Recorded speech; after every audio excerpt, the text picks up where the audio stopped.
Today, I want to read to you just one verse from Jesus' great Sermon on the Mount. I'm talking to you about Matthew chapter 5, verse 48, where we read this. Therefore, you shall be perfect, just as your Father in heaven is perfect. Again, that's Matthew chapter 5, verse 48 from the Sermon on the Mount. Now, in the Sermon on the Mount, Jesus challenged all of his listeners, including us, to understand the law of Moses properly.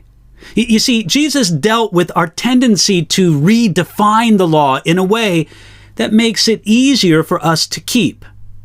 At the end of that explanation, Jesus said, therefore you shall be perfect. Now, if a person was perfect in the way that Jesus described here, then he would never hate, slander, or speak evil of others. He would never lust in his heart or mind, and he wouldn't covet anything. He would never make a false oath and would always be completely truthful. If someone was perfect in the way that Jesus spoke of in this section on the Sermon on the Mount, then that person would let God defend their personal rights, and they would not take that upon themselves.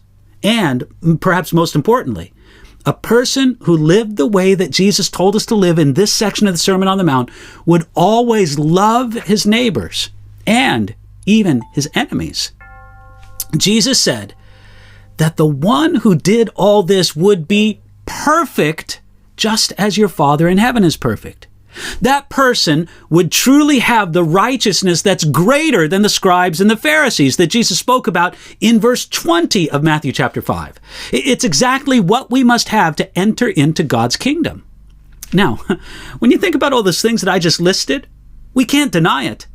There's only one man who has ever lived like this, and it was Jesus Christ himself. So what about the rest of us? Are we left out of the kingdom of God? Now notice, Jesus was not trying to show what God requires of the Christian in his daily life.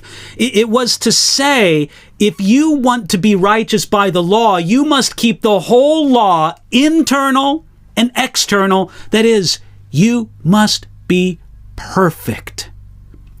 Jesus demonstrated that we need a righteousness that is apart from the law. As the Apostle Paul would later put it in Romans chapter 3, verses 21 and 22, but now the righteousness of God apart from the law is revealed, being witnessed by the law and the prophets, even the righteousness of God through faith in Jesus Christ to all and on all who believe. You see, keeping verses like that in mind helps us to see what our current relation to the law is as we would properly understand it. We are exposed as guilty sinners who can never make ourselves righteous by doing good works. Instead, we need to look to Jesus, who was the only one to ever keep the law in perfection.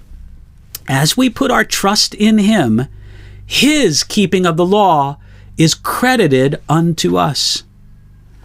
By understanding the interpretation and the demands of the law, we should remember another aspect of Jesus' teaching on the law. In focusing on the command to love God and our neighbor, we will rightly understand the demands and the details of the law. Jesus spoke about that in Matthew chapter 22. Now, this doesn't make the law easier to perfectly perform, but it does make the law easier to understand. So we honor the law as the expression of God's beautiful standard for mankind. And then we look to Jesus, our perfect keeper of the law. Here's what it comes down to. Only through Jesus can we keep the law, both as it is credited to us by faith and as he lives in us and through us. So, ask God to work in you and through you to live the way he wants you to live. And ask God to do that in you today.